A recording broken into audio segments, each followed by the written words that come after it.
Friends, what do we need now? I mean, other than a coffee break and other than a trip to a bio break, as we call it, what do we need now? I have an answer for you, but I'd like to change it, and I'd like you to applaud when I change it, even if whatever you might be thinking. I think we need Hannah. Can we clap it out for Hannah, who spoke to us earlier? I want to be Hannah when I grow up. Right now, I'm a teacher. I teach grade 3. I'm a teacher and applied researcher. I'm going to talk about what we need now, but I'd like to celebrate what we're already doing across Ontario. We are engaging our students. Snap if you think that we are doing a good job of engaging our students. Snap it out. Yeah, I hear some nice little snaps. And we are shifting, or have been shifting, towards empowering our students as well. Can you stamp your feet if you think that we are empowering students, giving voice and choice? Yes. And now, I think we need something else. So I'd like to bring you into my classroom, and I'd like to show you 3 videos. And I'd like you to look for evidence of student engagement. I'd like you to look for evidence of students who are empowered. And think about what theme goes through these 3 videos. There's a secret sauce that I think is also there. This first video is Noah and Daniel. And we are learning about friction in grade 3. And they're driving cars on different surfaces to see and measure how far they'll go. We are outside right now. And notice that Daniel has something on his chest. It's a GoPro point of view camera. So you'll see in this video, I am shooting from my iPhone, and you'll also see things from his perspective. Whisper to the person next to you or tweet it out when you see evidence of engagement. If for some reason the audio doesn't come through, the visuals will tell you the story. Hold this.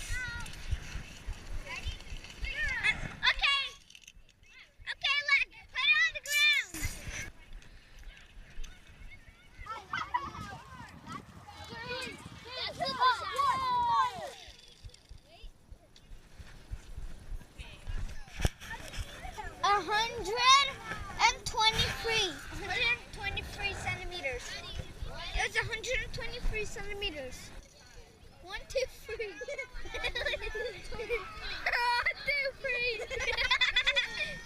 1, 2, 3. Is that excellent evidence of engagement? I think so. Now, the other thing that I hear when I take that video home, and I'm editing it in a quiet room with my headphones, I can also hear Daniel's heartbeat. And so as you look at this photo, Daniel's hands are on his knees and he's looking down, and you see things from his perspective. And this is an example of how we're engaging our students. And across Ontario and across the world, we know this is important for student learning. The next example I'd like to show you is about empowering students. And we empower students when we invite them up on this stage to show the things that they've been working hard on. And we empower our students when we give them power tools, whether it be a saw or an iPad. And we're saying to them, I believe you are competent and capable. So in this next thing you'll see, my students built bridges to span a gap from desk to desk. And these bridges had to hold a Sphero, a small robot. The robot couldn't fall off the bridge, and the bridge had to hold up the weight of the Sphero. So I want you to see how engaged the students are, but also look how they changed the game towards the end of the video from what teacher wanted to happen and what students wanted to happen.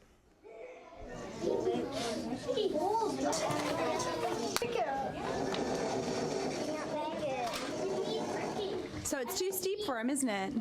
Driving from there? X target. He did it. Oh my god. Oh my god. More power, more power, more power. Okay. This one. Press this one. Okay. 3. No, use the thing.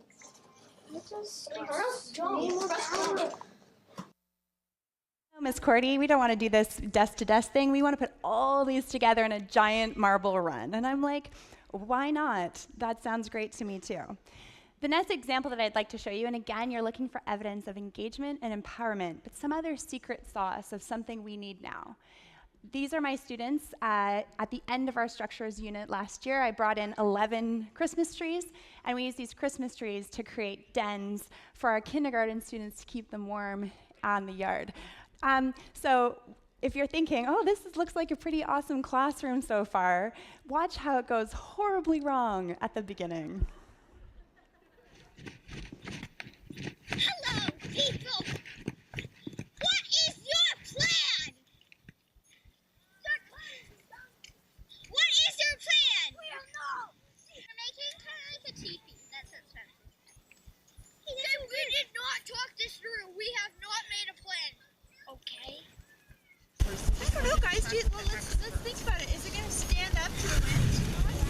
Is it going to keep the kids warm? Yeah, I think so. Kindergarten's fit through? Do you think we could get a couple kidneys to test it out? Sure, we can. Yeah. Can I get my little cousin? Can I get my little cousin?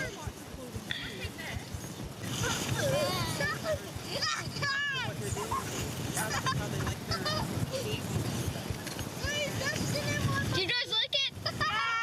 It's squishy and it's warm. No, it's gonna pull for your neck.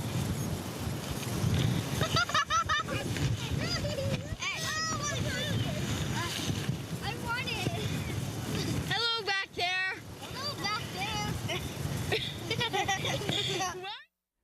It's squishy and it's warm. So those are 3 examples from my classroom. And I teach grade 3. I'm a teacher in a publicly funded system. And what I've realized is that once I've been accountable to the curriculum that I honor and I think is important, and I work on my report cards and communicating with my parents, and I prepare my students for grade 3 testing that will happen in the spring, all of those things that I value as important and I know are my job. As I take care of all those things, I realize that there's this huge space that I can enter into where I can just make stuff. And my students can just make stuff. And in fact, we can just make stuff up. Now, you have a fancy word for this, and it's called innovation or creativity. I mean, innovation is just a creative idea that works.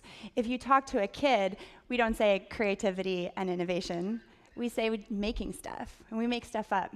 So what is it that allows us to feel this space? Myself as an educator, why do I, an average teacher, have an above average ability to feel that I have a space that I can step into to do these types of things, and my students do too?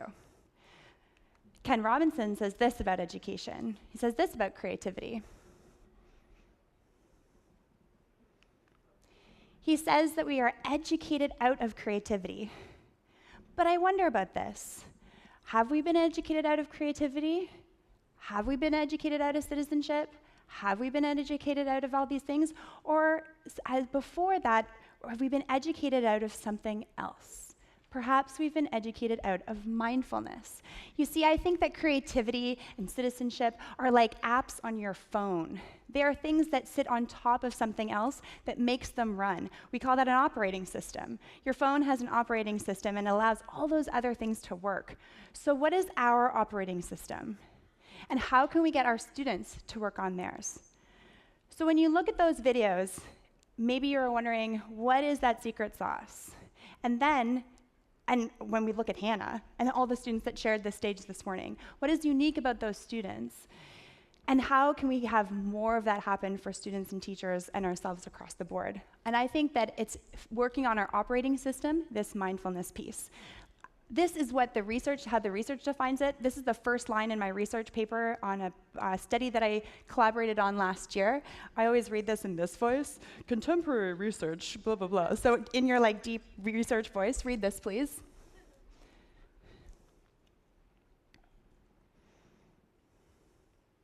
What stands out here is that we're engaged in something in a moment-to-moment, non-judgmental way.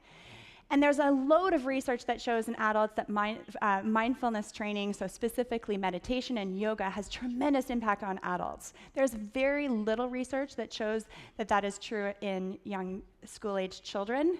And all the interventions in those studies are weeks and weeks long, and the time with students takes like hours and hours. I don't have time for that. With my colleague, I said, what can we do in 10 minutes? So in 10 minutes, we pulled our students in, myself and another researcher, and we gave them a self-assessment mannequin. This is a SAM, widely known in psychology research, where students self-assess their level of arousal. So we gathered some data, and then we had two groups, an experimental group and a control. The experimental group did this. 10 minutes of yoga and deep breathing, and the experimental group engaged in quiet play, either coloring or Lego. After just 10 minutes, the students again filled out the SAM to indicate their level of arousal.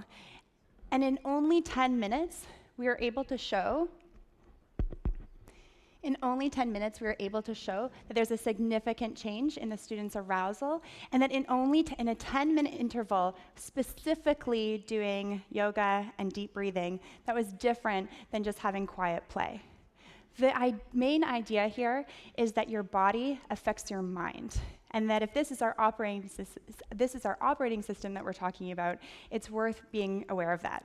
Now, maybe this isn't for you. You're thinking, I still don't have time in my classroom or my day for yoga or for meditation. Well, I have great news for you. I have the instant fix. It comes from Ellen Langer. Ellen Langer, whereas the research that I did was about the body influencing the mind, Ellen Langer's research is about how the mind influences the body. She says this: it is not primarily our physical selves that limit us, but rather our mindsets about our physical selves. If you're familiar with Carol Dweck's work, they're overlapping, but this is more instant. I'm about to change your life. If you wear glasses or are nearsighted, this might actually help you too. The next thing I'm about to show you is a study that Ellen Langer did. Raise your hand if you've seen one of these. Okay, so please look at this eye chart and see how far down you can go down the eye chart before it's difficult for you to see. Ellen Langer did this. She brought people into the lab and she showed them an eye chart. And the premise here is that we are mindless most of the time, but we're not there to know we're not there. And that we believe in things like this and they tell a certain story, but if we were to flip it around, it might tell a different story, and that mindset would directly affect our bodies. So what she did was, she flipped it. And do you know what she found? All of a sudden, people could see things that they could not previously see. Nothing changed in the anatomy of the eye, but simply the mindset that people had about what they expected to happen. This one tells a very different story. It says, soon you will be able to see, and people reported better sight. So we know that our bodies affect our minds, but our minds affect our bodies. So let's bring this back to the classroom. What was special about those videos? What was special about sharing the stage with our students today? What was special about that? They were engaged, they were empowered, but I think they were also deeply, deeply living in the moment. Somehow in those moments, here on stage and in my classroom, I'm balancing the goals of their becoming, that they need to become something, they need to acquire these competencies, they need to get a job, and I'm balancing that with their being. For all of my students, and for each and every one of them, we're giving them an opportunity to refine and develop their operating system. Yes, all of them. My little lovelies. And then they have this sense of engagement and empowerment, but also this ability to step forward and make stuff up, to be creative and to be innovative. Because after all, I don't think they call us human becomings. We are human beings. Everyone take a deep breath in with me. Let it out. One more time. So today, as you go through your conference, be really present with the conversations that you're having with people and think about your operating system as we move forward to be more creative and more innovative. Thank you so much. Thank you.